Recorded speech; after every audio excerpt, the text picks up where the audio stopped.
Well, I'm just going to say first, hello. Hello. Great, great. Wow. Good evening, everyone, and thank you so much for being here with us in this very special occasion.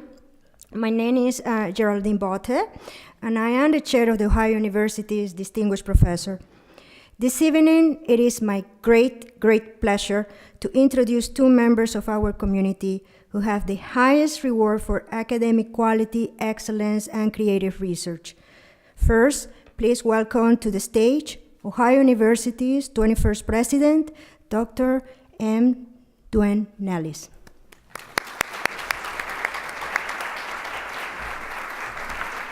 Thank you. Well, thank you, Dr. Botte, and it is what a special evening to be with all of you as we celebrate this very special person, the Distinguished Professor Lecture and Portrait Unveiling. And I'm honored to be here with you tonight as we celebrate Dr. Burgess, who embodies the kind of innovative research and outstanding scholarship for which Ohio University members, faculty members are celebrated. The Distinguished Professor Award was established by Edwin and Ruth Kennedy in 1959 during the presidency of John C. Baker. We're here in the Baker Center. It's only appropriate, right? This lifetime designation recognizes the achievements and extraordinary contributions of the selected professor. Recipients of this award receive a semester academic leave and the privilege of selecting one undergraduate student annually to receive a Distinguished Professor Scholarship. The Distinguished Professor Award is the highest academic honor and permanent recognition attainable by faculty here at Ohio University. It's my privilege to be able to participate in recognizing Dr. Burgess tonight. She is truly an outstanding faculty member who has reached the highest level of scholarly achievement and is worthy to carry on the vision and legacy that the Kennedys intended when establishing this award. In Ohio University tradition, Dr. Burgess will be formally introduced by a prior year's honoree, our 2015 Distinguished Professor and Chair of the Ohio University Distinguished Professors, Dr. Geraldine Botte. And it's my pleasure to acquaint you briefly with Dr. Botte before she returns to the stage. Dr. Botte is a Russ Professor of Chemical and Biomolecular Engineering in the Russ College of Engineering Research and Technology. Dr. Botte is also the founding director of the Russ College's Center for Electrochemical Engineering Research. She's known internationally for developing a groundbreaking electrochemical engineering process which involves creating hydrogen from human and animal wastewater for use in fuel cells, with clean water as the only byproduct. I'm pleased to welcome back to the podium Dr. Botte, who will introduce our 2018 Distinguished Professor Award recipient. Dr. Botte.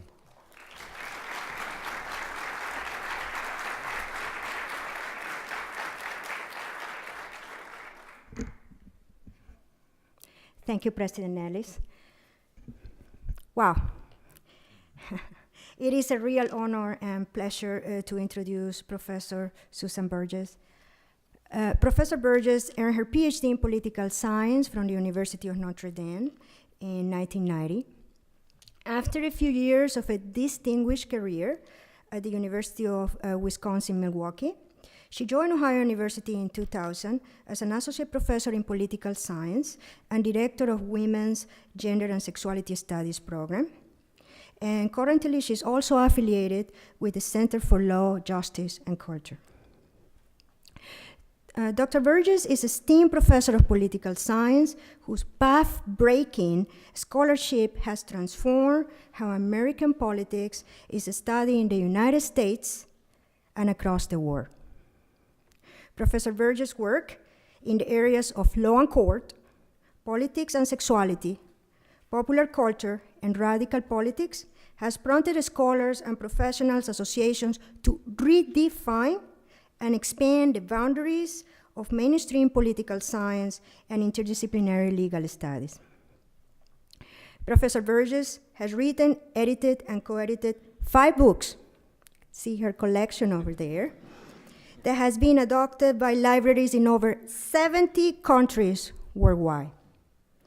Her books include LGBTQ Politics, A Critical Reader, co-edited with Marla Breschneider and Cricket Keating, The CQ Guide, Radical Politics in the United States, with Kate Lehman, The New York Times on Gay and Lesbian Issues, The Founding Fathers, Pop Culture and Constitutional Law, Who's Your Daddy, and Contest for Constitutional Authority, The Abortion and War Power Debates.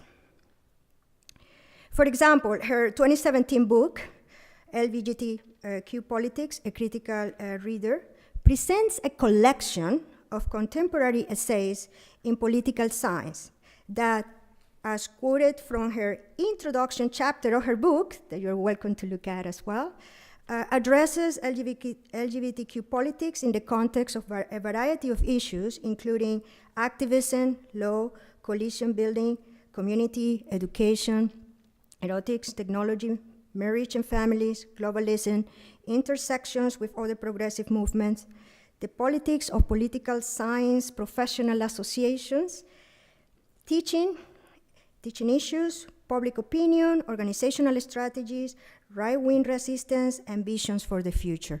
As you could see, it's a comprehensive and holistic approach, and just so that you don't believe my own words, I like to say that her work has been highly rewarded by experts in the field. For instance, she received excellent reviews from the audience. For example, Julie Norbuck, who is the author of The Supreme Court and the Presidency Struggles for Supremacy, wrote, "This volume is both definitive and comprehensive in its treatment of LGBTQ politics," and so on. Professor Burgess' work also includes a collection of 25 critical reviews in essays that have been published in several disciplinary and interdisciplinary journals. She has been cited in numerous news outlets such as The Atlantic, The New York Times, and The Wall Street Journal. She's a renowned leader in political science associations. She has held several leadership positions in the American, Western, and Midwest political science associations. She has sat on editorial boards of several journals and is currently co-editor of Politics, Groups, and Identities, as well as associate editor of Politics and Gender. Professor Burgess has received several departmental and university-wide awards for excellence in teaching, including the Honors Tutorial College 2018 Outstanding Tutor Award. She's currently co-organizing a digital collective of LGBTQ politics that networks faculty drawn from universities and colleges across the world. Wow. I have just cited a few examples of Professor Burgess' outstanding scholarly work in political science and across the world. Now, I would like you to hear from distinguished Professor Burgess as she is praised in her own words during a recent interview.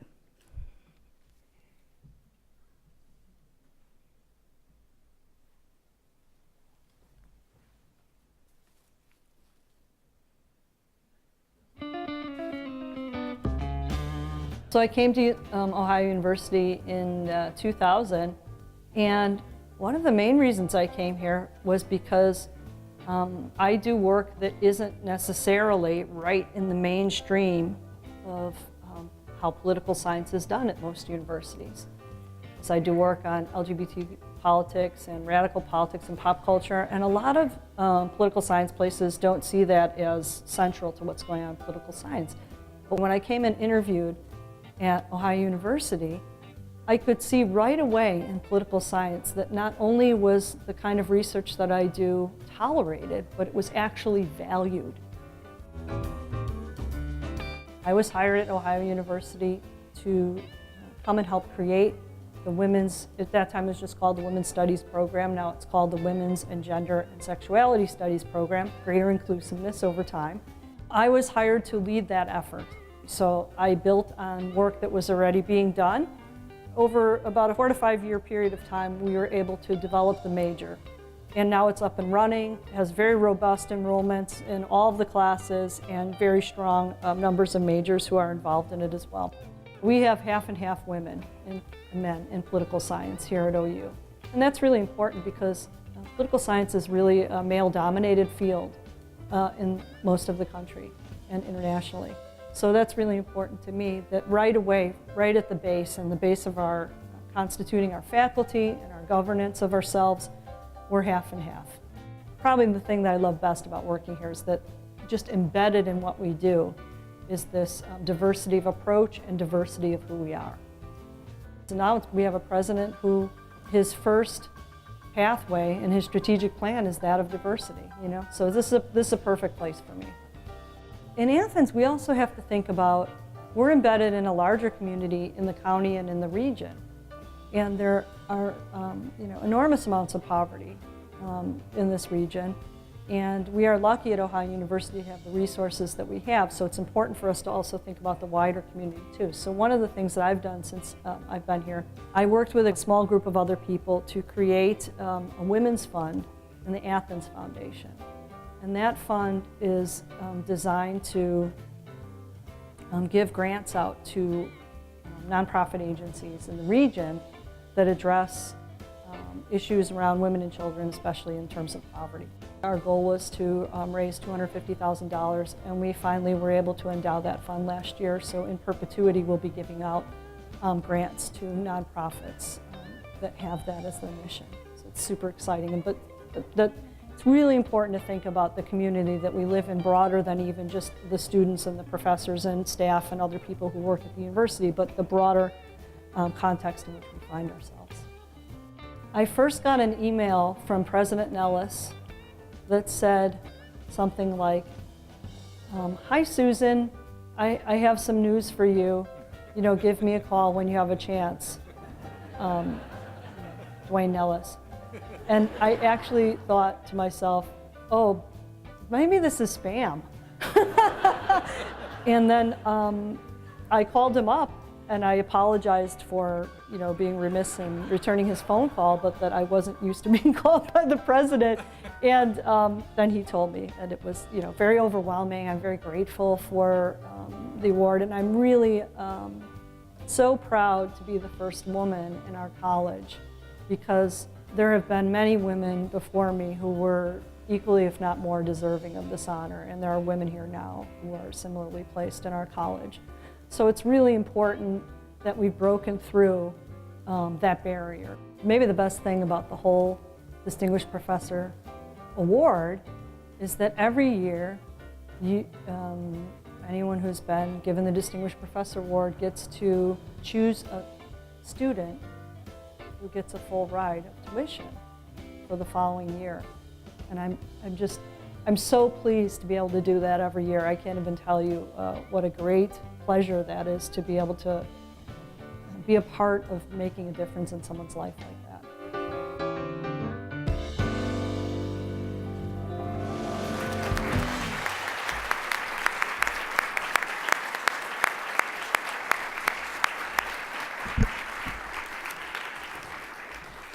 Boy, whew. Again, it's such an honor for me, personally and as president of Ohio University, to welcome to the stage Ohio University's 2018 Distinguished Professor, Dr. Susan Burgess.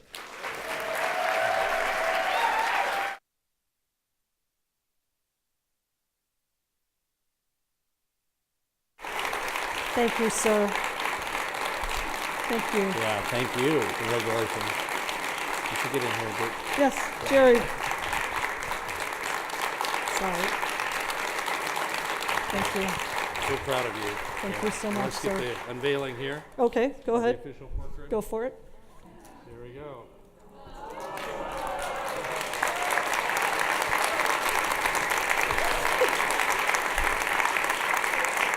So nice. Congratulations. Thank you again, sir.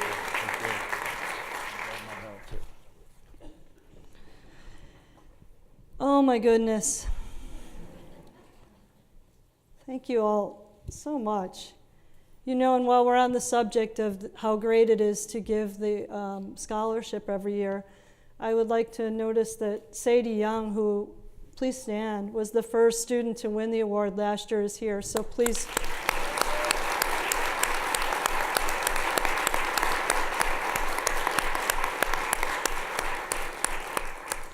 Sadie's first generation to the university and has very good GPA, is very interested in social justice, and is a student in political science as well as in the Center for Law, Justice, and Culture. So it was really just such an honor to give her that award last year. So I'm looking down at people. I have this prepared speech, which I'll give you in a minute, but I'm looking down at people and so all my favorite people are in this room. Oh my goodness. Thank you so much, all of you, for coming here. And my friend Laura's tearing up there. I could see her sort of looking at us. It's like, okay, don't do too much of that. I'm going to pull up my laptop here. And I want to thank so much Ty and Clayton, who are the people that are interpreting and sign. And I'm so pleased to be able to give this talk in such a way that makes it accessible to everybody who would like to watch here in the room and understand what's being said. And also on live stream too, that will help. I think it will be closed caption maybe, so that's fantastic. So thank you also for being here and helping with that.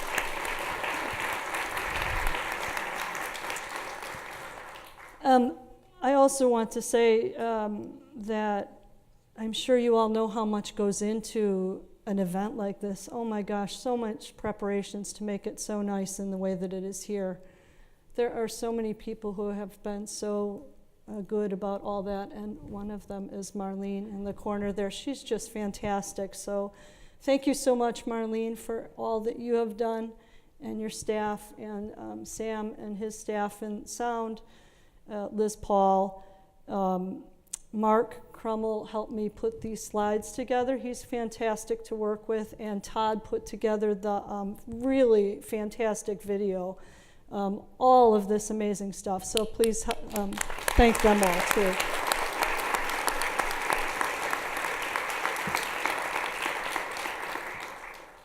And thank you all for coming. So now I will give you my formal talk.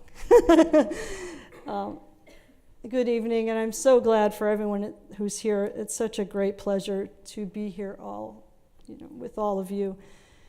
And I want to thank you all for being here with me. It means so much to me, I can't even tell you. So thank you, President Nellis, for your kind words and for your leadership, sir, in matters of diversity and in all that you do for Ohio University. It means so much to all of us who have been laboring, particularly in that area for so long, to have a leader who is willing to put that as his first strategic pathway. Thank you, sir. Provost Jalili, thank you for being here too. Thank you, Dean Shields, for your leadership in the College of Arts and Sciences. Many of my students are here today. Thank you all for being here. I so appreciate that. And all the faculty and staff and friends in political science, in the Center for Law, Justice, and Culture, in women's gender and sexuality studies, and everyone here from various different places in the university and beyond. I want to say a special thank you to my professor, one of my professors from Notre Dame when I was working on my PhD there, is here today, Dr. Suzanne Murilli. Suzanne, could you stand up? Yeah, there she is. Thank you, Suzanne.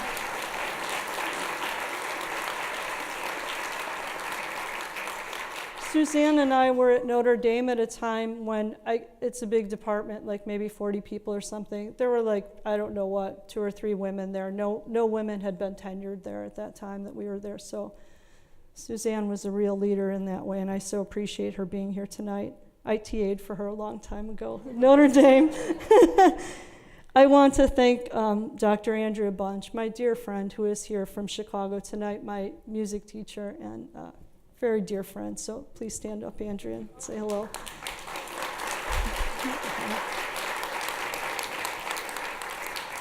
And of course, my favorite person in the world is here tonight, and that would be Kate Lehman, my wife. And she's always here, so please stand up too.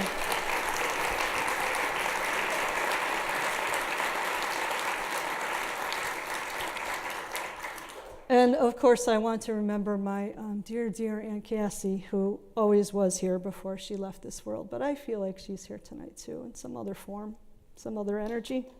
I'm super happy about that.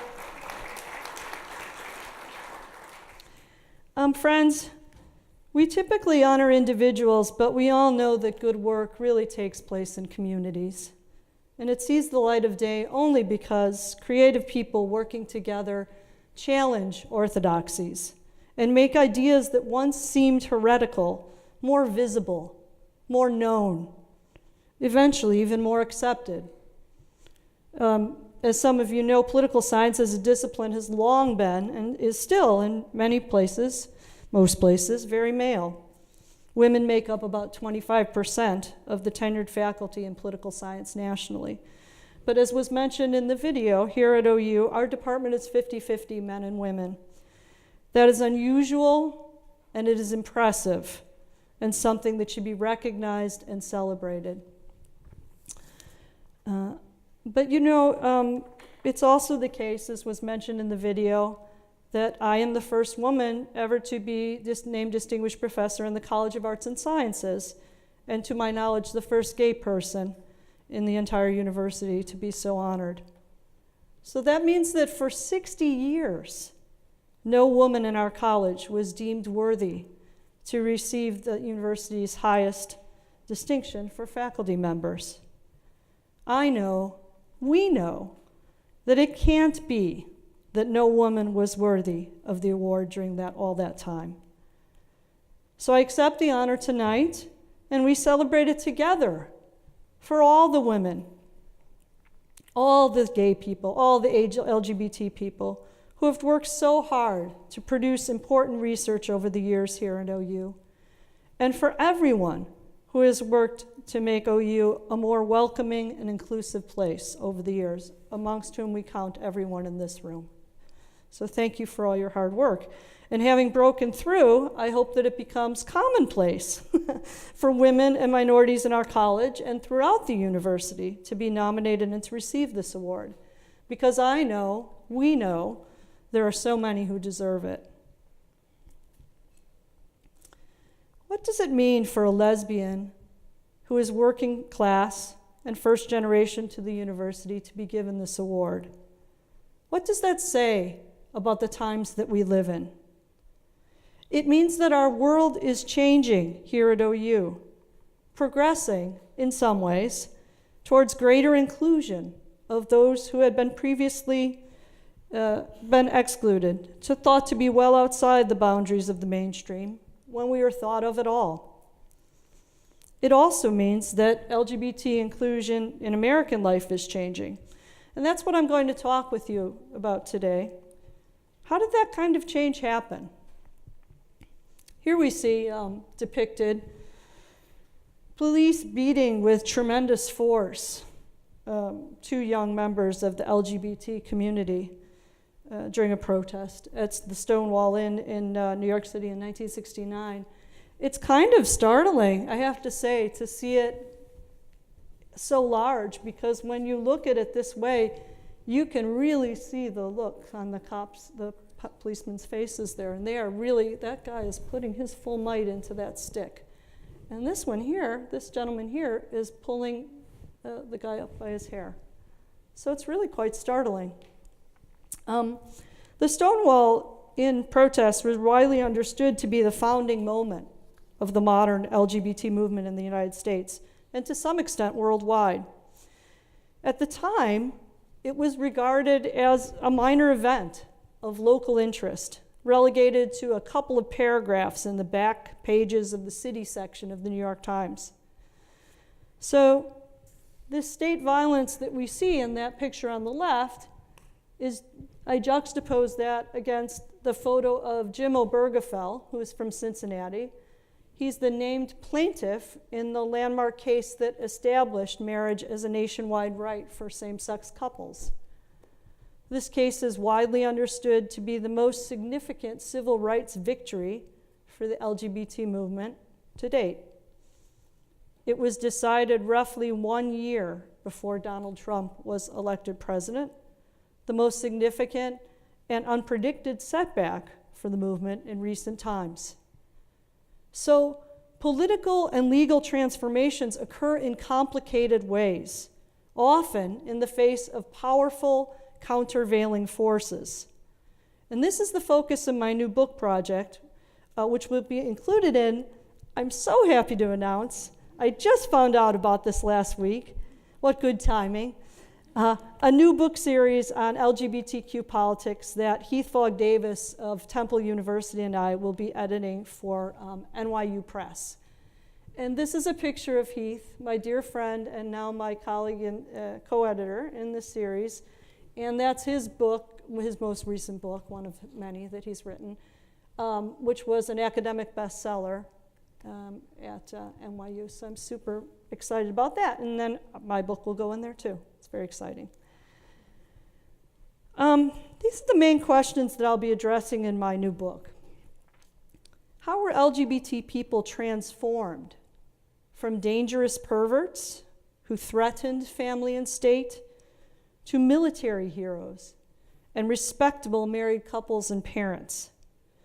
How can the study of political time and pop culture help us to explain these transformations?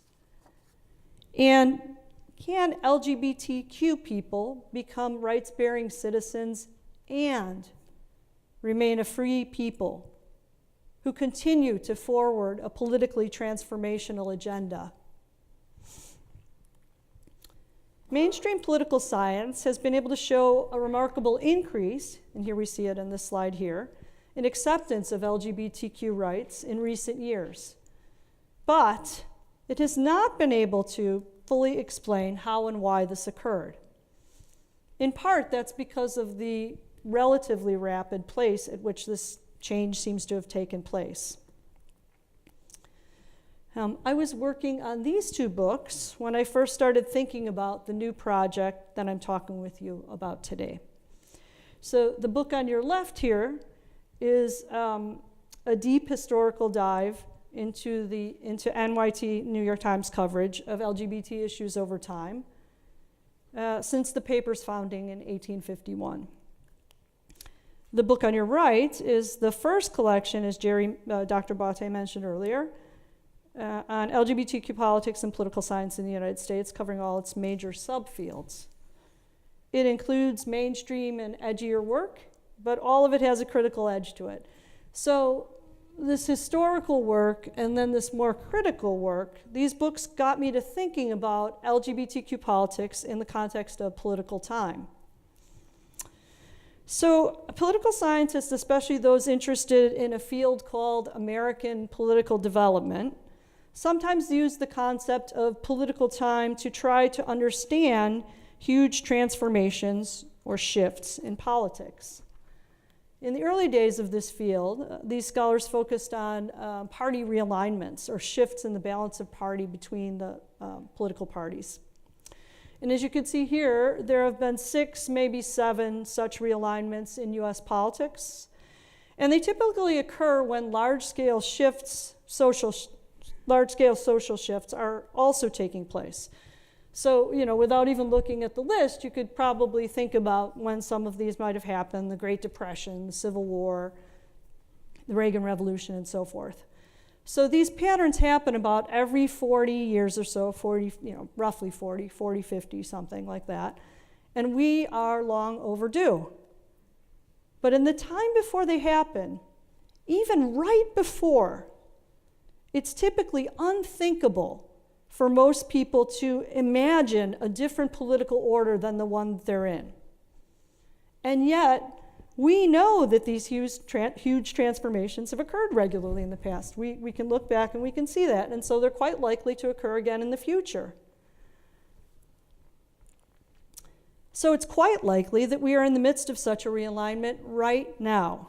and that the Trump administration will be a one-term only, or what is sometimes called by these scholars, a disjunctive presidency. Yes, indeed. A pattern that occurs right before the balance of party power shifts permanently. For example, Democrat Jimmy Carter was a failed one-term president before the Reagan landslide that ushered in years of Republican dominance. Similarly, Republican Herbert Hoover was a failed one-term president before FDR and the Democrats came to dominate national politics for many years. So if historical patterns hold, the current period of Republican dominance that we have been in since the 1980s is likely coming to an end. And the election of President Obama in 2008 will prove to have been the critical election that foreshadowed a huge political shift that will occur in 2020, ushering in a long period of dominance of Democratic Party dominance with a distinctly new shape and direction. But that is a story for another day. I almost gave that lecture, but I'm not going to give that lecture today. But I couldn't resist putting the slide in because it usually makes people so very happy. The takeaway for now is the idea of patterns of recurrent transformation in political time, followed by long periods of order, during which people think things will never change. That's the way it is, that's the way it always will be. But political orders do change, sometimes beyond our wildest dreams. Here we see just a few features of mainstream US politics that were once thought to be unspeakably radical, so much so that most people thought they would never happen in their lifetimes, maybe ever. So Kate Lehman and I wrote a book recently called Radical Politics in the United States, and here you can see the cover of the book, blown up, which depicts a protester at the Occupy Wall Street protests in New York City in 2011. So this protester has on an Uncle Sam hat, and he holds a sign that suggests that protest is patriotic within mainstream norms. He's also wearing an anonymous mask, the garb of a radical global hacktivist group. So he's performing for us the way that mainstream and radical politics come together under certain circumstances, under certain conditions in US politics, as Kate and I found happening time and time again in our research over long stretches of time. So now let's think about what the concept of political time might mean for understanding LGBTQ politics. So I want to take you back for a moment to the time when I was in graduate school at the University of Notre Dame. This was during the mid-'80s. That will, of course, seem ancient to the students in the crowd, but not so ancient to the rest of us. People weren't really thinking about marriage equality much, if at all. The Supreme Court had just issued a decision in 1986 called Bowers versus Hardwick, which allowed states to criminalize sodomy, basically making consensual same-sex relationships criminal.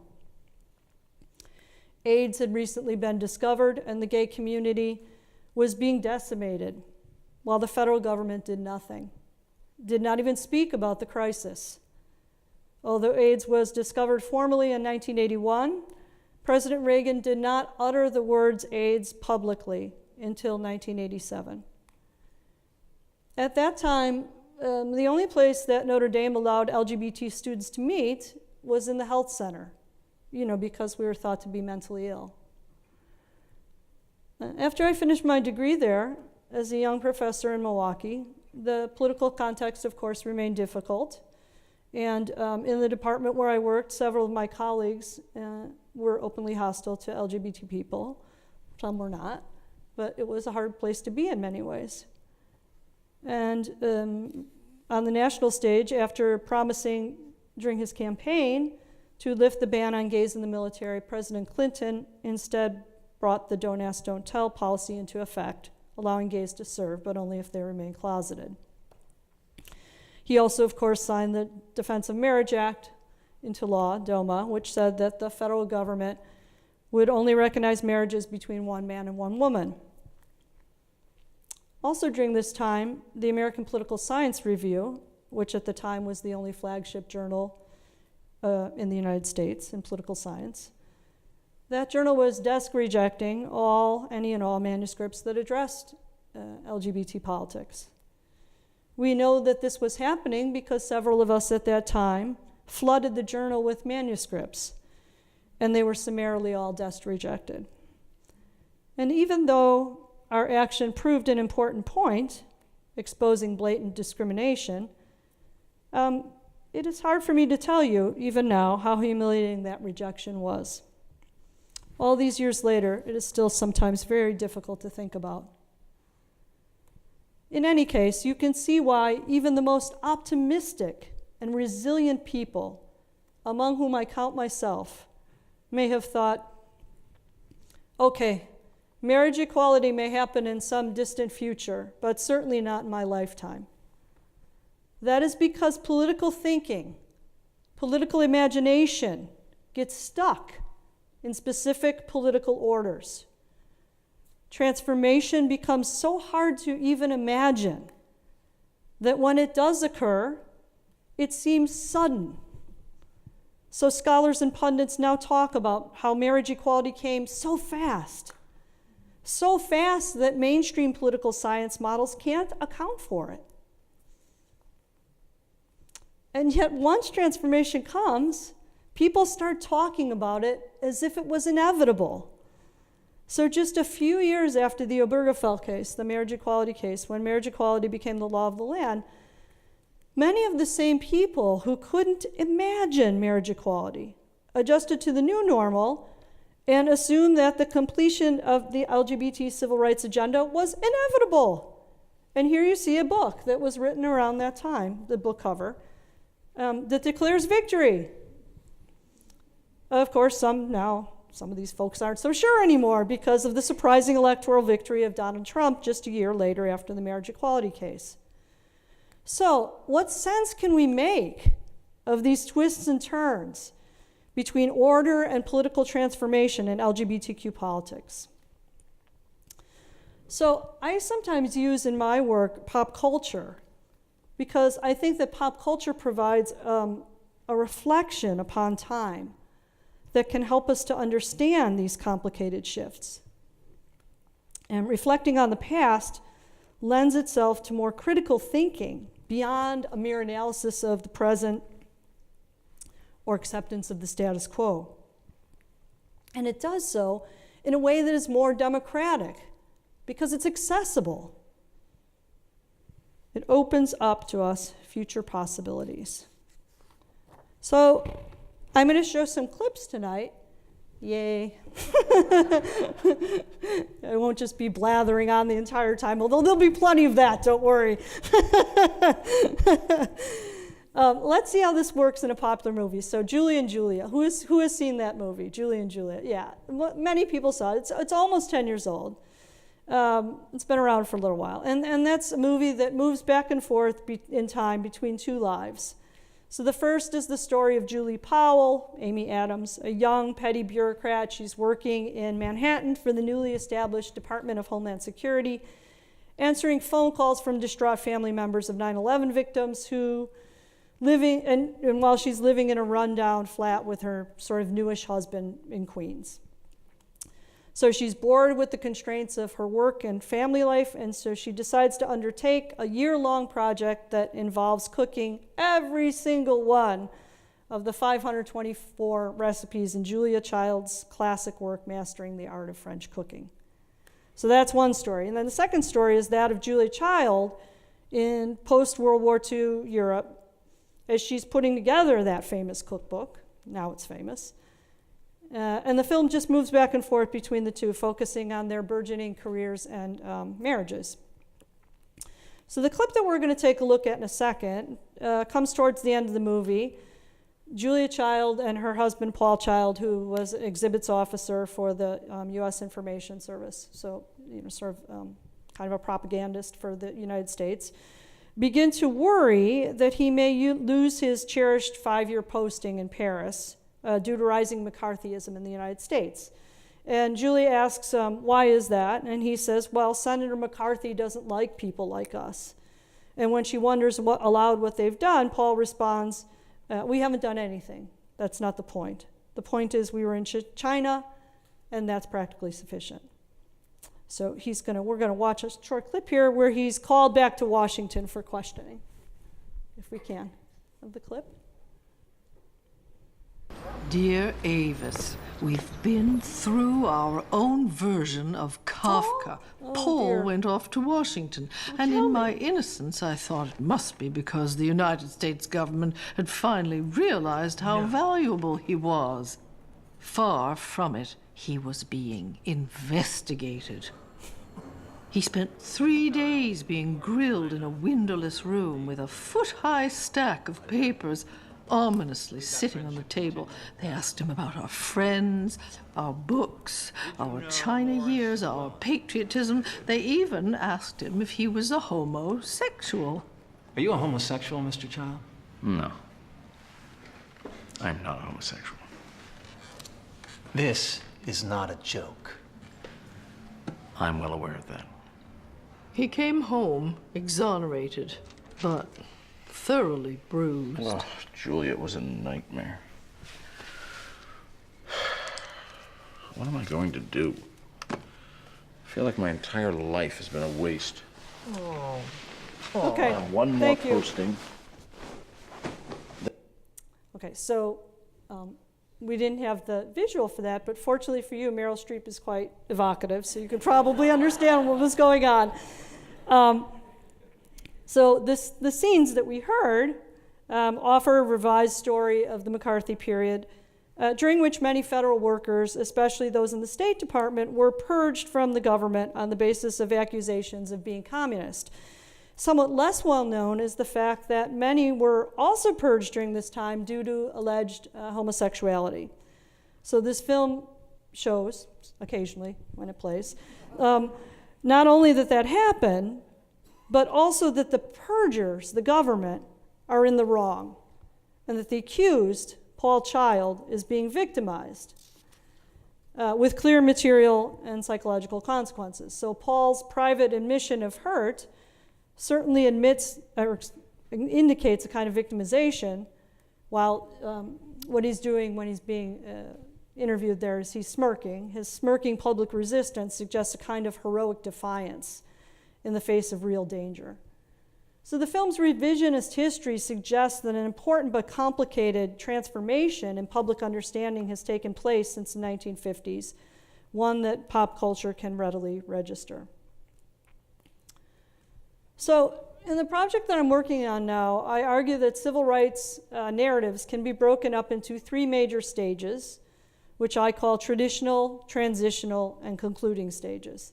And each stage marks a certain phase in the gradual convergence of the interests of the state and the oppressed group over time, right? So the state has its interests, the oppressed group has its, and slowly they converge.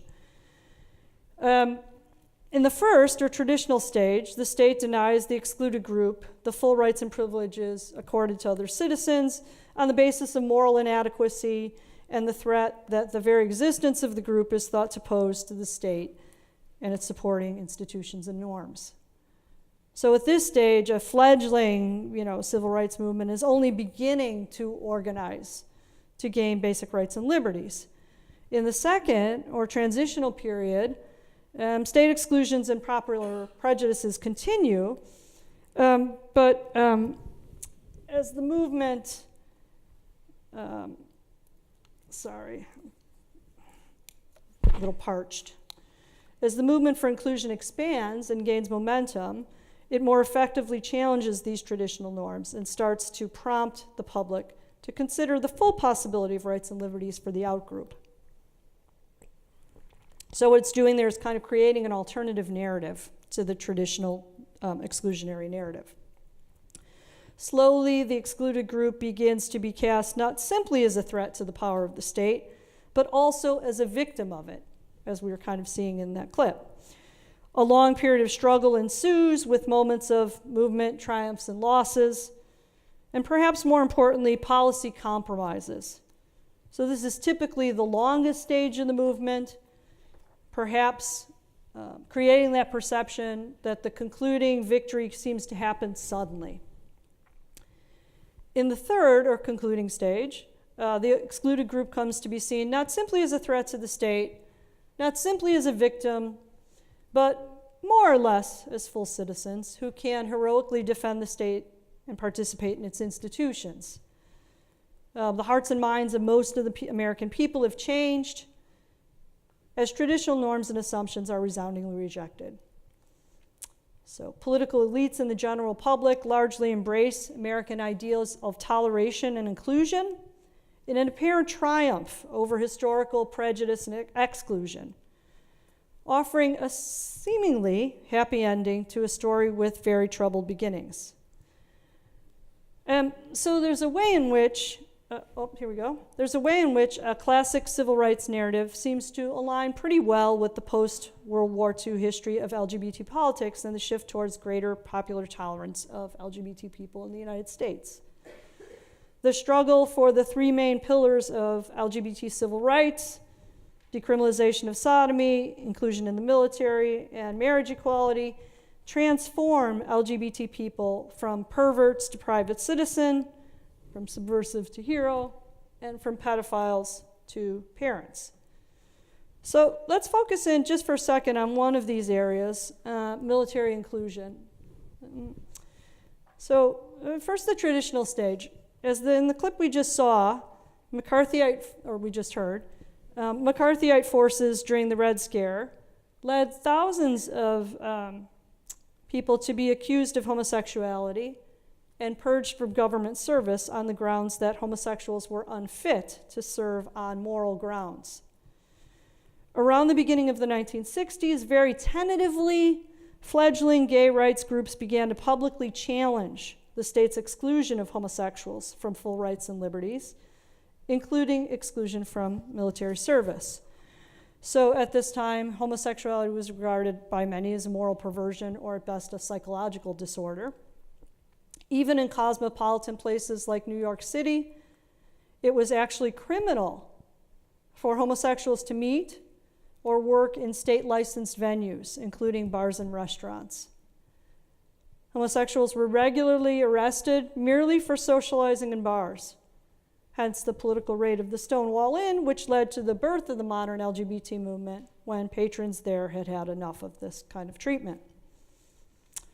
In the wake of the Stonewall Rebellion, both reformist and radical gay and lesbian groups proliferated, coming out loudly and proudly, asserting that gay is good, countering the dominant message of immorality. So these events led people like Sergeant Leonard Matlovich, who's pictured here, a decorated Vietnam vet, to come out and challenge the ban on gays in the military, which landed him on the cover of Time in 1975 and made him probably the most famous gay person in the country at that time, maybe in the world. He had been dishonorably discharged, then reinstated, and then finally the Air Force settled with him and he was honorably discharged. After initial breakthroughs like these, a long period of struggle between traditional norms of exclusion and tentative attempts at greater inclusion followed, transitional phase. This period produced many compromises in mainstream law and politics, including the 1994 Don't Ask, Don't Tell policy. So despite the promise of this new policy to reset the terms of gay participation in the military, the rate of gay discharges actually increased during this time, dramatically. And reports of anti-gay harassment also rose, including the murder of Private First Class Barry Winchell, who was beaten to death with a baseball bat as he slept by a member of his own unit. Nonetheless, in a classic civil rights narrative, Don't Ask, Don't Tell signifies significant, if incremental, progress towards the goal of full inclusion. Finally, the concluding stage. In a little more than 10 years, the hearts and minds of American people had been transformed with respect to gays in the military. And by the time Barack Obama was first elected president in 2008, 69% of the American public thought that gays should be able to openly serve in the military. And this number included groups across the ideological board, including 58% of Republicans and 60% of those who describe themselves as weekly churchgoers. In 2011, President Obama lifted the ban for gays and lesbians, explicitly noting the heroic service that gays have long provided to the country. In 2016, the Department of Defense repealed regulations that ban transgender people from serving in the military, again, seeming to provide a happy ending to the story. The classic civil rights narrative is a fine story that offers redemption for both the state and for all of us. This is Richard Eichen on your left and Derek Bell on your right. The classic civil rights narrative, they said, is not so much wrong as it is incomplete. They both used pop culture to try to better understand what's missing from the classic black civil rights story, to show that a triumphant victory isn't really the only or even the best story that one could tell. In doing so, they both offered a more critical account, grounded in the idea that the modern state and its institutions are premised on a variety of racial, gender, sexual, and class exclusions. They both argued that apparent victories often come with significant costs, in part because such victories typically require the interests of excluded groups to be reshaped so that they can converge with mainstream interests. In addition, victories that appear solid are actually quite fragile. They can diverge, turns out, as easily as they converge, turning into backlash. And perhaps most importantly, victories are not as complete as they often appear at first glance. So Eichen and Bell both discussed the permanence of racism, arguing that power is smart. It adapts when we try to challenge or outfox it.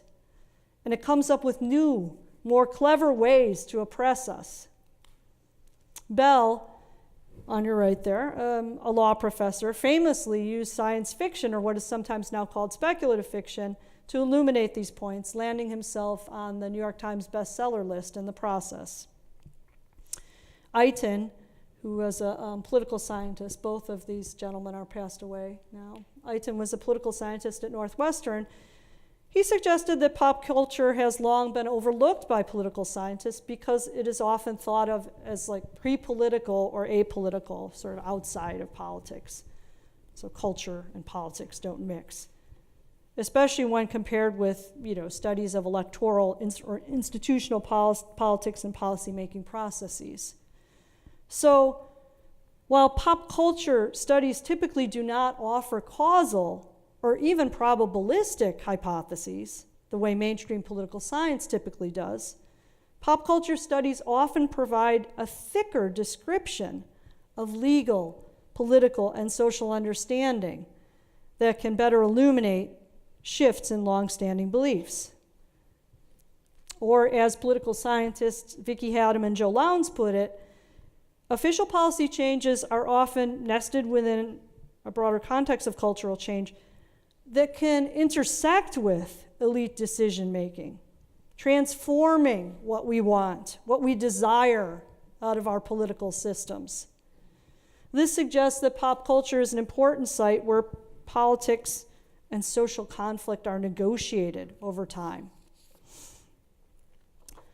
Oh, that's the textiest slide in the entire bunch. I couldn't figure out how to boil it down. I tried. So what I'm arguing basically is that if we think about larger cultural shifts that we can see in pop culture, that increased acceptance of LGBT rights can be linked to broader changes in public understanding of a variety of complex factors that aren't obviously related to LGBT issues. So, some people might study culture, pop culture, and look at like, oh, when did Will and Grace come on television or something? And that's a fine way to do it. But that's not what I'm doing. What I'm doing is something sort of broader than that. How does pop culture help us to change the things that we want? How does it help us to change our understanding of institutions? So what I'm talking about here is how support for individual rights displaces traditional community values, or how shifting conceptions of masculinity allow for greater inclusion in the military, or how shifting family formations open space for marriage equality, even when people aren't necessarily talking about LGBT rights or anything having to do with that. These changing understandings lead us to desire different things out of our political system, including greater recognition of LGBT rights. So, back to the clips. We're going to look at some clips to get a better sense of how this works. And what we're going to do is look at some clips on shifting family formations and the way that such cultural change produces public desire for marriage equality. So what do you think? How are these going to come off in a different way? The connection has been restored?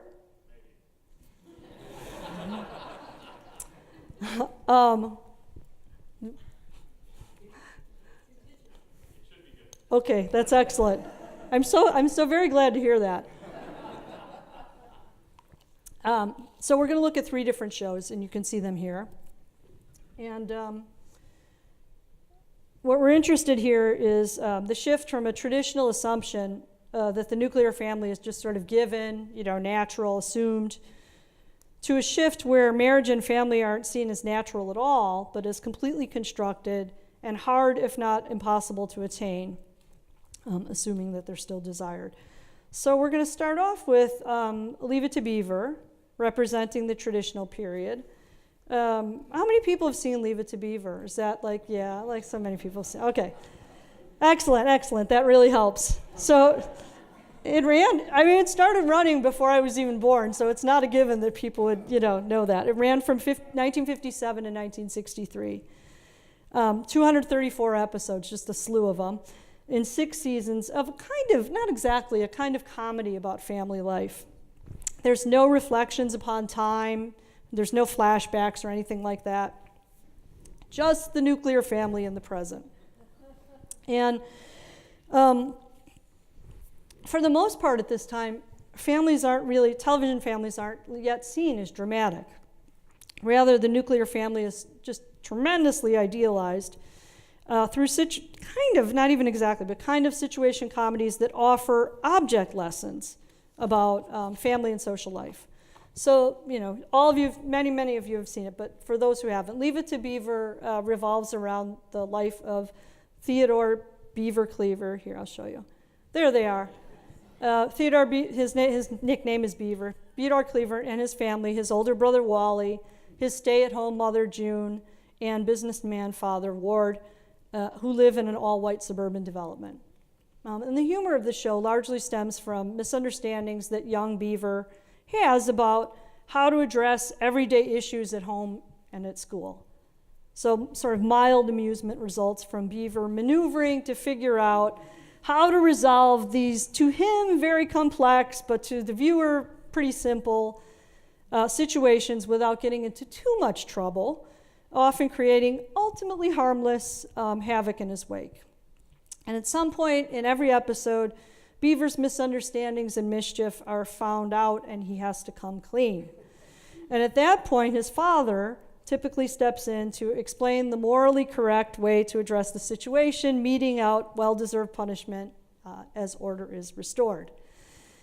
Nothing terribly complex happens. Every problem is neatly resolved within a half-hour period, and young Beaver is socialized into mainstream family and community life, resulting in an eminently governable nuclear family, which is presented as the key to personal and societal happiness in this period. Yay! Thank you. What is left largely unspoken is the potential for violence that lurks beneath the jovial facade of the nuclear family. So Wally's, Beaver's older brother, his ne'er-do-well friend, Eddie Haskell, hints at this when he regularly calls Wally and Beaver's father, Ward, the warden.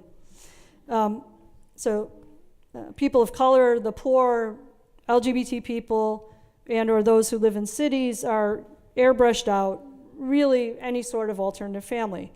To the extent that they're discussed at all, power struggles, violence, depression occur in those other families.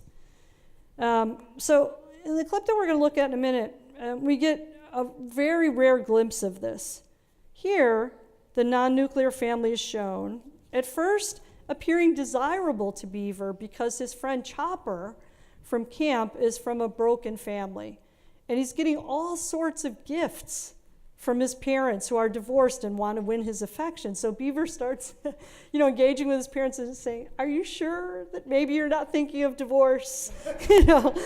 And they're sort of looking at him like, what's going on?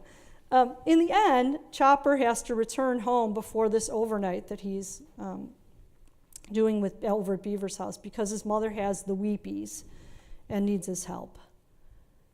So Beaver comes to see that the alternative family form here is quite fraught, filled with sadness and violence, nothing that one would really desire after all. So let's see if we can get some video on this one.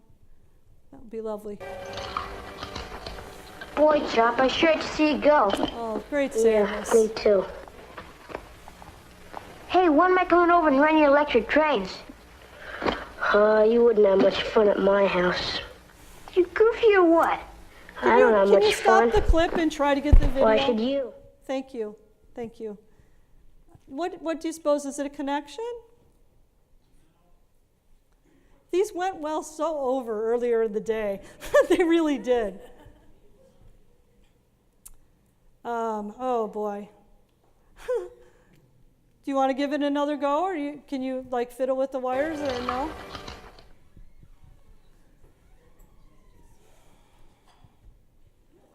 Well, that was something. Boy, Chop, I sure hate to see you go. Yeah. Let me try, okay? Let me try it from over here. Let's see if this will work. Hang on a sec.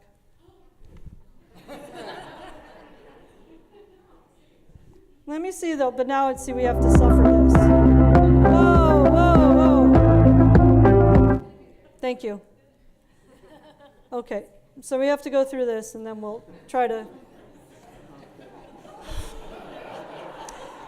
The thing about using pop culture is technology can be really complicated sometimes. And believe me, we did really try this out earlier today, but it sometimes is really tricky to go back and forth between.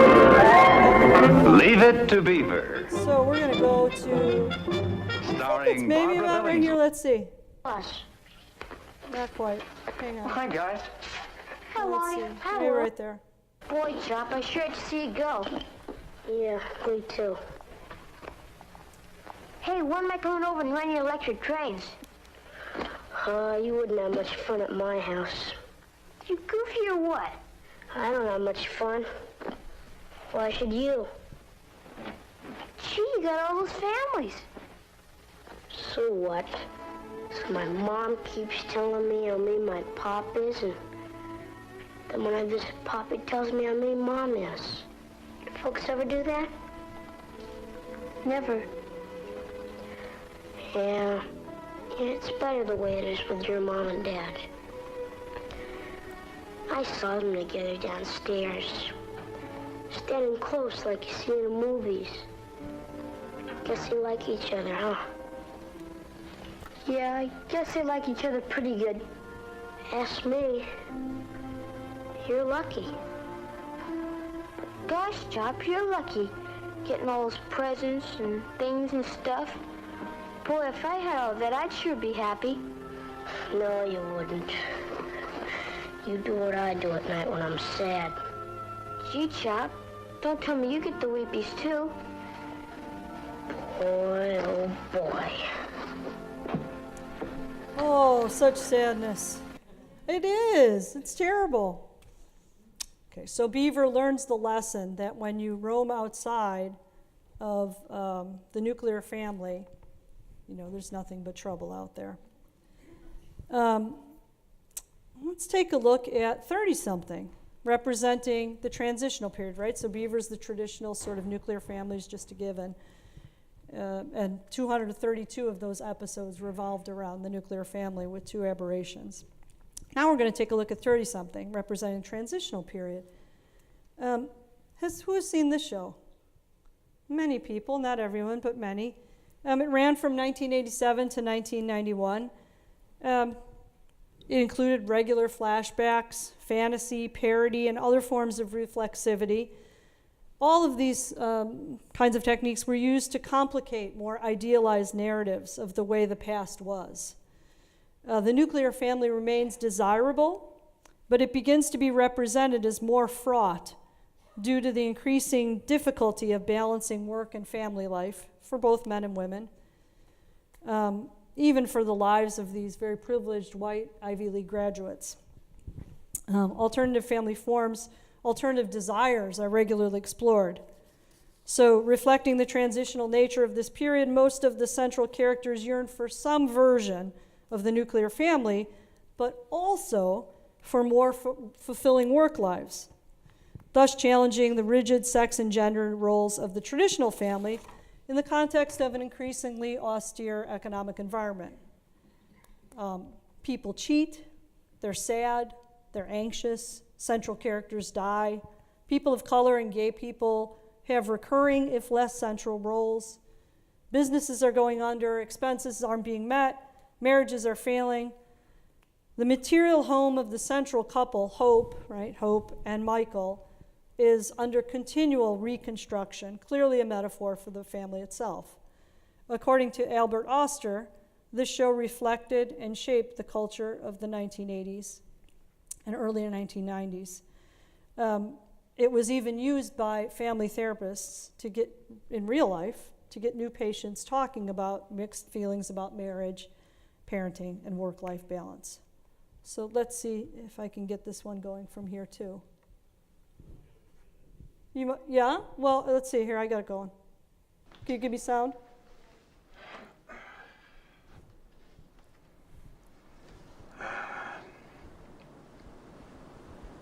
I spent every day this week trying to figure out a way to keep us from going under. I mean, the business from going under. And I couldn't. So I crawled back to tell her today. I sold out. Honey, why didn't you tell me? I tried to tell you. You make jokes about it. Because you don't want to hear it, and I don't blame you. I'm supposed to deal with this stuff. I earn the money now. Michael, I keep telling you, I don't expect that of you. You're doing this incredibly brave thing. I don't want you to have to compromise. But you're going back to work as a compromise, too. You love her, you don't want to go back to work now. This is just not according to plan. Whose plan? Our lives are so full now. We have a wonderful baby that we love so much and who needs us. Well, then why do I feel so terrible? God, you know, I hate people who talk like this. I know we're lucky. It's just that I have been so angry. And, I don't know, embarrassed because I feel like a 2-year-old. And you're not paying enough attention to me. And you're not cooking. And you're not rubbing my head at night. And you're not taking care of me like you used to. And, I see you being this incredible mother to Jane. And, I know that's one of the reasons why I married you in the first place. On top of which, you've always been my best friend. And I've always told you everything. Only now I can't, because they're all about you, and I'm afraid that you're gonna hear it and you'll just explode, or, you know, you'll kill me, or you'll... You can tell me. No, I can't. It's too hurtful. See, I don't want to be Elliot and Nancy. I don't want to be attracted to other women. Are you attracted to other women? Not really. Then what's so hurtful?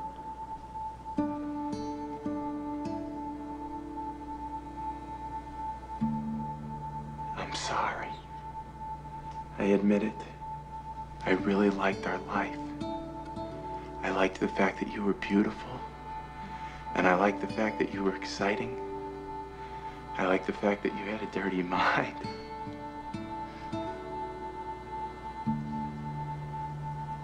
And you were there for me.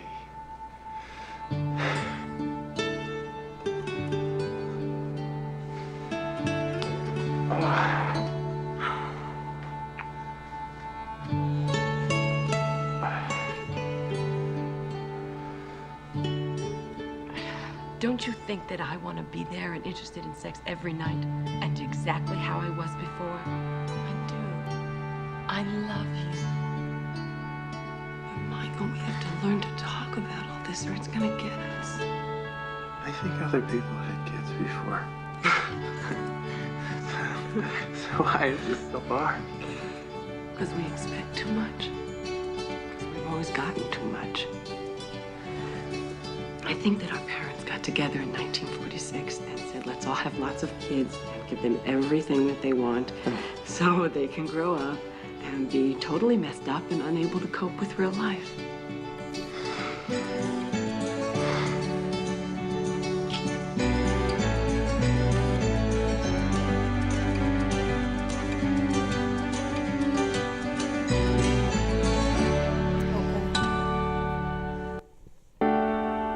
So, a different kind of ending.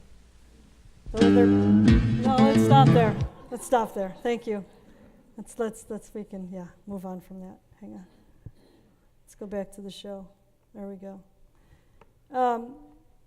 It's the parents who created the nuclear family that created the problems, and now they have to figure their way out of them, even though they want to kind of keep on to the nuclear family in some ways too. The last show that we're going to take a look at is The Americans. Who've seen this show? Yeah, so many people, but not everyone. That's something about the way that TV is changing, and people are watching different shows. I use this show in my argument for the concluding period. The Americans ran between 2013 and 2018. It was hailed by many as maybe one of the best shows ever on TV. It included regular flashbacks and other nonlinear techniques, and in some ways the entire show is a reflection on the Reagan era of the 1980s, offering a vantage point from which to critically reflect and nostalgically reflect upon the political and cultural practices of that time. So the Jennings family, they don't look super happy there. The Jennings family is actually composed of two Soviet spies, Philip and Elizabeth, total strangers who produced two children, Paige, who's pictured there, and Henry, who's not, who unwittingly helped them further their cover as an innocent American family, running a DuPont Circle travel agency and living in a suburban Virginia subdivision. So this kind of thing actually happened. In 2010, 10 Soviet sleeper agents in real life of this type were, including 4 couples, were arrested following a 10-year investigation by the FBI. Anyway, rather than being idealized or sought after, The Americans reveals right from the start that the nuclear family is wholly constructed rather than natural. Sex and love and even children are instrumentally manipulated on a regular basis to further political goals. Contrary to their facade, the Jennings are obtaining classified information that will assist the Soviet Union in upending American democracy. The Jennings story of origin is not based in the nuclear family's ideology of love and companionship, but in an ideology that patriotically prioritizes the desire of the state over that of the individuals.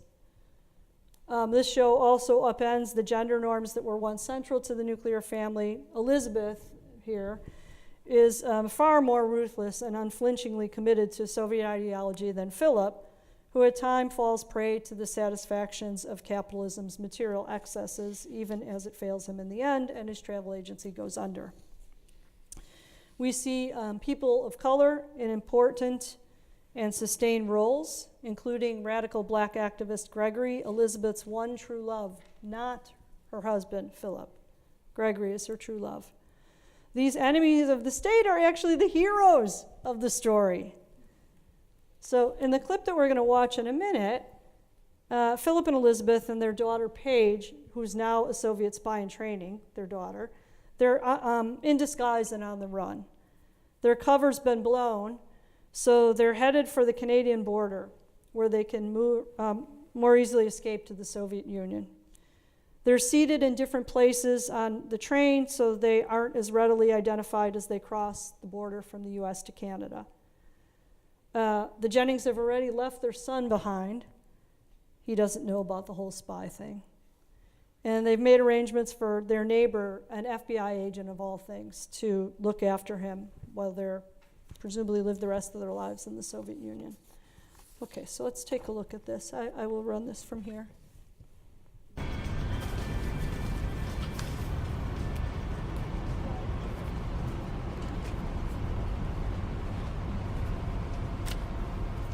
That's Philip being looked over there.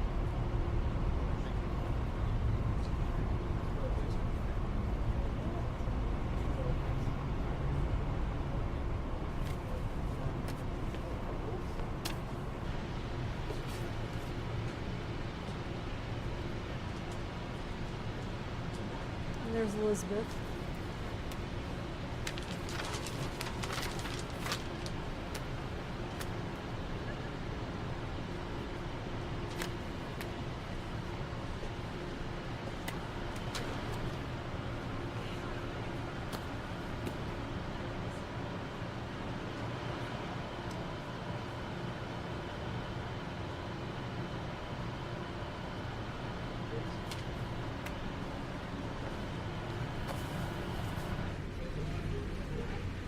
Next stop, Windsor Station, Montreal.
Watching the funniest or cutest moments. Let's not do that. Let's go back here. So what do we make of all this? What do we make of these clips? What do we make of what I've been talking about? So this clip, Paige, their child, in the end leaves her parents behind. She really plays them, the seasoned spies. And, clearly the Jennings family is constructed, not a nuclear family formation, and yet they're devastated when their daughter decides to stay behind in the U.S., destroying the family that they've made there. This kind of contradiction and others are common in pop culture, as John Fisk notes here. I argue that these contradictions show how transformations take place in U.S. culture and politics, slowly and often in contradictory fashion. So, what should we conclude from all of this? Here we have the cover of a recent collection of essays that focuses on the radicality of the early LGBTQ movement, a diverse group of folks who aim to undo central social and political institutions that were brutally oppressing them, the church and state, and their supporting institutions such as the nuclear family. As we have seen, pop culture helps us to redefine the political and helps us to better understand shifts in what we desire politically, questioning the natural basis of the traditional racial, gender, sexuality, and class boundaries and the power dynamics that underlie mainstream assumption. It's good. You know, it's important for the rights of LGBT people to be recognized in mainstream politics. And it's important for us to recognize that that very concept was once a very radical idea. But it's not enough to be satisfied with equalizing the conditions of LGBT populations with straight people. That will make life better for some, maybe, but many will still be left out because of the persistent power dynamics that underlie our institutions. And the more radical potential of the LGBT movement that was once part and parcel of the Stonewall uprising will have been betrayed, leaving potential for continuing transformation behind. Brief convergences between the status quo and mainstream politics and radical reconstructions of these institutions are possible, even regular, in US politics. And this produces huge, important political transformations that were unthinkable in prior times. But that's not the end of the story at all. It shouldn't be. So what lies beyond the nuclear family now that the mainstream has come to better understand its exclusions and limitations and dysfunctionality, in part through pop culture?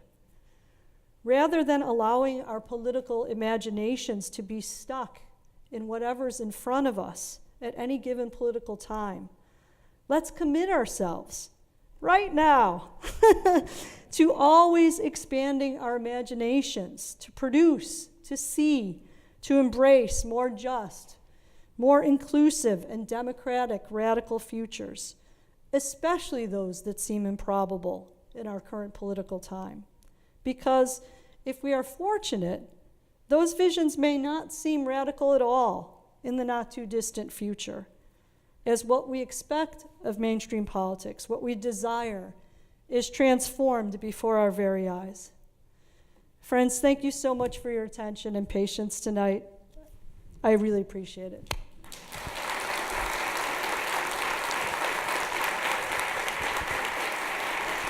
Thank you. Thank you. Oh, that's so, oh, you're so kind. That's too kind. Thank you. Thank you, my friends. All my favorite people, and now they're even more my favorite people. Thank you. Thank you. It's good. Thanks. Thank you. I'm not really sure what the program is. If people want to ask questions, they may, or we can. I don't know. Dr. Bhatti, do you want to? Yes. Do you have questions? No, I'm happy to. If people have questions, if I can see. I don't know.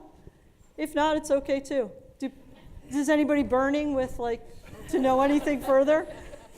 Should we act out the beaver scene? I don't know. Yes, Eve.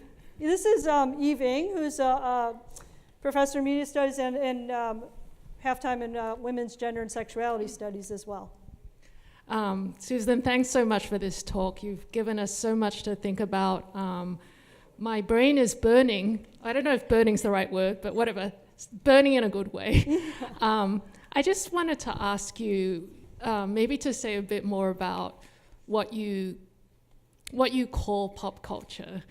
Because from a media studies perspective, in my intro to media studies classes or segments in my WGSS classes, I always say, what is the media? And I want my students to recognize that the media is the political economy, like media ownership. Yes. It's the producers.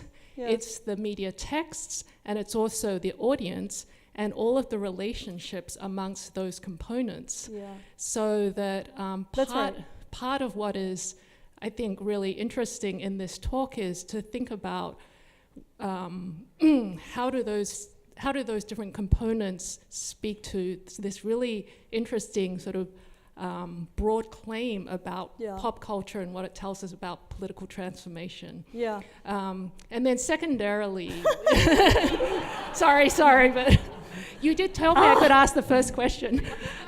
Secondarily, the way that media is now, there's no longer just, as you know, broadcast TV. Yes, as absolutely. was the era of, what's it called, Leave It to Beaver? Sorry, not an American, so I don't know that show.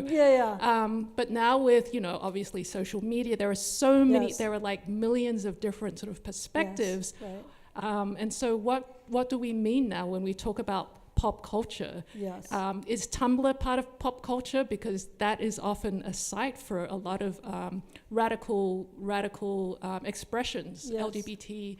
Tumblr is so queer, as I think you probably know. Yes. Or when you say pop culture, you're talking more about television and film. So, oh man, those are such good questions. And so the sort of stuff that I'm talking about here is of a certain time, I mean, it's almost like overlaps the time which pop culture has exploded into these other areas that you're talking about, with the rise of the internet and all that. So what I'm most interested in, I agree with you that pop culture includes all of those relationships, but what I'm most interested in as a political scientist is the representations themselves and then our interpretations of them and the multiplicity of those interpretations that are possible and the relationship of that to the state. So in this work, I don't really talk, except for in sort of, very clever asides in the footnotes. I don't really talk about, the specifics around production and those kinds of things because, that's just not as directly pertinent to what I want to talk about, which is how our political imaginations change through representations that we are bombarded with. But you are exactly correct to say that the kinds of products that are available to us now are entirely different. So even when we were watching these examples, some of it's generational, but it's interesting to note that the piece of pop culture that we looked at last, the Americans, which is closest to us in time, and so which we might think would be available to the most people in the audience, actually was not, right? That's the piece that most people have not seen compared to the other two, and that's because of the fragmentation of or the proliferation, I guess you could say, of the market, and so in some ways, I was talking to my friend Ted Welser about this over a soccer game one day that we were watching, Arsenal, and we were talking. He has two kids who are 14 and 12, and he was saying like these pieces of pop culture will not be like for Anna and Sydney. These are not. They have no sense. They make no sense. They're not even like something that is legible to them, and so the kind of study that I'm doing in this particular way is as much, in some ways, a dinosaur as the nuclear family is. But in some ways that's okay because it's representing the thing that I'm trying to take apart, and queer in that way. And then the thing, the conclusion, which I've not written, but in the conclusion, what will be addressed more is what's opening up and how that opens up a proliferation of different family forms as well, so that we won't be just looking at, whatever the next Americans is and so forth to see, okay, like what is the next family thing that's going to happen, representation. There will be no dominant form, in that way. It will be a multiplicity and so forth. And that's interesting in and of itself, but that's, a subject for a different kind of study after this one is done. Those are great questions, so thank you so much. Anyone else? Yes. This is Nuket Sendal from Political Science. Thank you very much, Susan. This was indeed a huge treat. And I would like to tell everyone that my brother is doing his PhD at Cambridge in gender studies. And when I told him that I was the colleague and friend of the author of LGBTQ Politics, he did not believe me for a while until he really checked the author's affiliation. So you have more than one. I signed a book for him, so now he knows. Thank you very much. So we are your fans as family. But my question is related to that, since he's working on Middle East understandings of gay spaces and gay families. What is your take on the diffusion of this pop culture across borders? And you can think of any region that you might be interested in. Yeah, no, that's a really great question. So, you know, my immediate answer to that question is not a super good one, which is to say that, you know, I study American politics, and so, you know, I focus in depth on that area. But it is the case that these pop culture products are circulating globally, you know, and can have an effect, and likely they will have a constituent effect. That is to say, they will have a dynamic effect such that these pop culture products will affect other cultural regions, but the specific desires, the specific political desires that are, you know, informing those political regions will likely also have an effect on the way that these products are understood and the way that the next products will be produced. You know, there's no doubt. So again, you know, in a way, they're all so great, right? They're all so smart. They're all like honing in on like, okay, what are the limitations of this study, you know? That's a good limitation, you know, of this particular study. But it is to say that it is for the next generation of scholars, such as your brother, to bring to us, you know, what the circulation of those cultural products mean, not only in those regions, but mean for people worldwide, for sure. It's a great question. Anyone else? Brandon, my friend from political science, Brandon Kenhammer. Hey, Susan, that was great. Thanks. Thank you so much. I have a structure and agency question, right? As you sort of God. No. This could be good. This could be good. You know, Brandon. Oh my gosh! Don't. No. It's like, this is political science, my friends. You to like kick the life out of everything, you know. I have a structure and agency question. I'm going to try to be a little bit more lively than that. So, okay. In that sort of traditional civil rights story, right? One of the things that sort of occurs is there are heroes, right? There are these like key and crucial actors who do these really heroic things and are recognized. Right. And there's a version of that in the sort of gay liberation story too. These sort of heroic actors who play this really big transformative role ostensibly, right? But the story that you tell through pop culture is one in which it's not sort of obvious what role those people play. And in sort of thinking about what role they did actually play and how much it actually matters in this sort of retelling, what is the role in a study like this, or in thinking about the movement in this way for kind of unique and important individuals? Are they in fact less important because they're not sort of singled out in the way that the old narrative singles them out? Or are they still there? It's just that this is not, they're you know, like off to the side of what you're doing. Yeah, no, that's actually quite a good question. Thank you, Brandon. It has to do with, you know, what Eitan and Bell were talking about, in that the classic civil rights narrative is not a complete story. You know, it's a very good story, but it's not a complete one. And the reason why it's not complete is because it focuses on these heroic individuals. And so what that leads us to do is wait for the next heroic individuals to come and save us. And that's not really how it works, right? So like, we know that the way that change takes place is through large scale, you know, on the ground movements and so forth, that are often led by skillful leaders, we think, but not really. There's a dynamic relationship between those leaders and what's going on in the social movements themselves. So what I really like about the way that I think about pop culture in that way is I feel like an important part of making that happen is for people, for all of us, to train ourselves to see and imagine things differently. So, you know, I could have, I think, used those same clips and told a different story in a compelling way that wasn't maybe so transformative. But the point is not, you know, what is the one story that each of these clips tells? It's what is the possibility that is in all these cultural products that can allow us to tell the story that we want to tell about greater inclusion and, you know, repudiation of the past when it needs to be repudiated, you know? And that's what's so interesting, too, about the Americans clip, I think, because one of the genius things about that series is that those are the heroes, and they're not the standard heroes, right? So in the same way, had we seen the Julie and Julia clip more like visually, you could see that like it really is powerful to see that, how in Julie and Julia, like how the, you know, people who are being kicked around really are represented as quite heroic.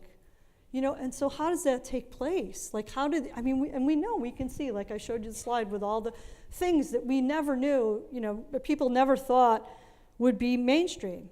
You know, people thought, you know, abolition of slavery, never, no, that will never happen. I mean, there were some people who thought like, yes, it will happen someday, but that was quite, you know, many people just thought, yeah, it's just the way it is. And so on and so forth, all those things on that list, you know. So how that takes place is when people strive to understand things differently from the products that are in front of us all the time. And that, yes, heroes, you know, like very visible people help us to do that in some ways. They're very skilled at that, but that's not really the whole story. And pop culture is really different that way because, you know, just like there's no really one interpretation of the Constitution, there's really no one interpretation of pop culture either. So it's about contestation, and, you know, as you well know, politics is the stuff of contestation. And so when it opens up places where we can disagree about what things mean, that is how things change. When we try to shut down meaning, when we say this means one thing, or, you know, this people is singular, or whatever kind of thing we might say along those lines that is more closing of those conversations, then we are in trouble. Because that's how transformation takes place, through that conflict, through that relationship between the radical and the mainstream. Great question. Anyone else? Comments? You can just like pop off. Yes, Samya, this is Samya Pant, and she is in communication studies. And once upon a time, a while ago, I had the great pleasure of being on her dissertation committee, which was about pop culture and soap operas in South Asia. I was going to do that, but thank you. Oh, I'm sorry. No, first of all, a big namaste to you, Susan, from my heart to yours. Thank It is you. indeed a pleasure and honor to be standing here, somebody who was part of making me today who I am, and here I am with my students. We're a couple of generations right now here in this room, thanks to you. So I really am honored to be here, and thank you so much for giving us that talk. So you can imagine here are some young PhD and master's students who are learning methodologies and qualitative research methodologies, and they're spending their evening today listening to this amazing talk on popular culture. So a question that keeps emerging in our minds is, you know, we've got old methodologies and we're studying very new, innovative ways of looking at the world through the lens of popular culture in this case, but we're looking at the tropes that have been there forever, but we're looking at innovative ways. So as a methodologist, as somebody who has centered the idea of social justice, activism, gender, and everything she's done so far, what would you recommend should be the ways to approach the kind of studies you do, where you're using the most popular into the most academic and intellectual ways, that it can become a pattern of understanding everyday practices, everyday lives, especially to our young methodologists who are looking at different ways of studying new things. So how would you advise we move ahead? Yes, thank you so much. That's a great question. So in some ways it's different, you know, but in some ways what I do is not, right? It's because it's empirical. Like, you know, we could say these are empirical studies. They're qualitative empirical studies that, you know, are rich in depth and so forth. So, you know, they're, as I noted in my talk, they're different from mainstream political science, you know, sort of large N data sets and so forth. But they're not so different in that, like, we're looking at, you know, empirical stuff and trying to look at those things qualitatively. I mean, you know, what would I tell people about what to look at? I mean, the things that I've looked at over time are so different. You know, when I went to school at Notre Dame, you know, no one was studying LGBT politics, no one was studying pop culture. People study cultural products in a certain kind of way, but not in the way that, you know, this happened. So I think when you are in your programs, you know, you must, I mean, you know, for better or for worse, you know, you must master the canons of your programs and learn the way that people do things there, and then try, you know, as best you can, either from the inside out or eventually from the outside in, you know, to make those changes that will be useful for you. But that's you know, I could not say from the stage, because that was not my experience of it, oh, just, you know, do like me, or, like do pop culture, or, study LGBT politics, or whatever the next thing is that's, very difficult and radical, because I tried to indicate my talk, but, not too much, but there are costs for doing that.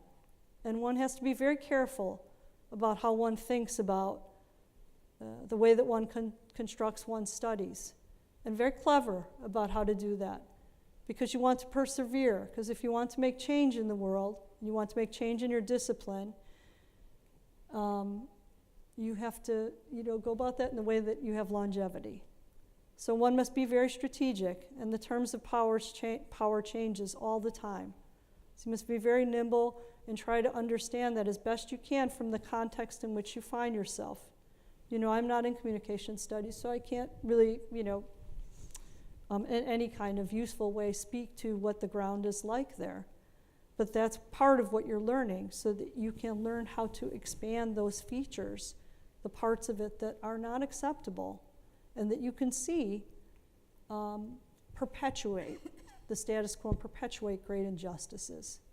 So that's what I would say, to try to, master the, for lack of a better word, master those canons, and then kind of try to see where the cracks are, always, see where the cracks are, and then try to think about how very cleverly to wedge yourself within those and open them up further, because that's where the change is, and that's where the action is.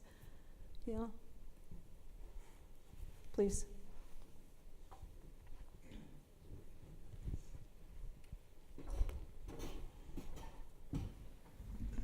Wow, what a treat.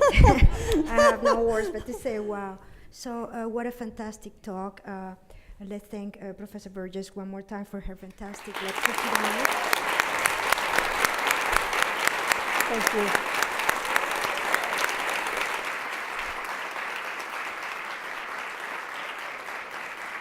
So this concludes our event tonight, but I see that there are more comments, and if you want to, after all, stay a little bit and look at her books, talk to her, converse. There might still be some snack outside, so you're welcome to stay a little bit for a few minutes.